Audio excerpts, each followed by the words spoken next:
Hi friends, I'm Scott from Sharky's Greenhouses and Beat Your Neighbor Fertilizer, and look at this big, beautiful planter. Now this is our planter. This is something that we have in our yard, and you know what? Do you ever get really excited about some of the flowers and you just absolutely overplant?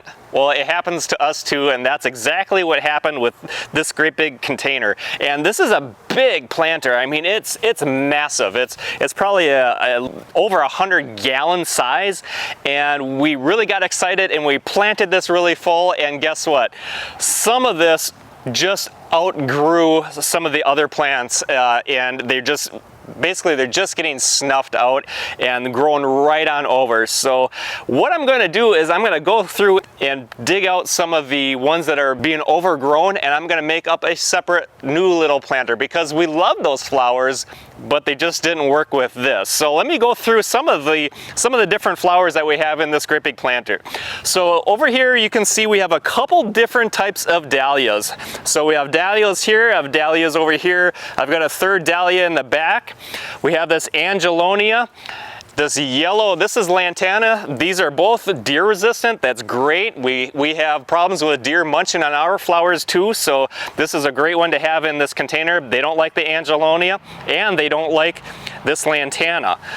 Moving on here, this kind of trailing vine, variegated vine, this is Plectranthus. This has a beautiful smell to it, and it helps keep the mosquitoes away, and it's a very aggressive plant, so it gets pretty big. Then we have some wave petunias over here, this red, and moving along this grass in the middle, this is Juncus, so this is just growing straight up. I know I have some wax begonias that are getting overgrown, and one of the ones that we're really excited about, but it's way down in here and you can't even see it, it's absolutely being overgrown. I'm just gonna dig down and pull it right on out. And look at that pretty little straw flower. I'm gonna replant this because it wasn't doing anything in here. Everything else really outgrew it and kind of just snuffed this down. You can see it didn't get very tall. It just got overgrown and had a canopy right over it. It was mainly the dahlias and the Plectranthus over here and the Lantana. It just really snuffed it out. So there are a few wax begonias in here also that got overgrown. I'm gonna pull those out and we're gonna make a whole new different little planter that's gonna be separated and put into a new spot.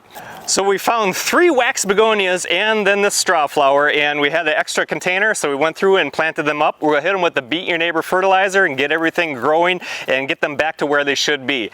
And this great big container, it won't even miss it. But you know, the point is, sometimes we get so excited and we plant everything and it's the beginning of the season, and you really have to plan through and think about, you know, all this stuff is going to grow and take up space and it might snuff out other things. So give it some room to fill out. Hey, if you're liking our videos, please be sure to give us a thumbs up and follow us on Facebook and subscribe to our YouTube channel. We have hundreds of how-to videos there. And then head on over to our BeatYourNeighbor.com website where we have our tips and their tricks, and of course our Beat Your Neighbor fertilizer. That's all over at BeatYourNeighbor.com. Thanks for watching. Have a great day.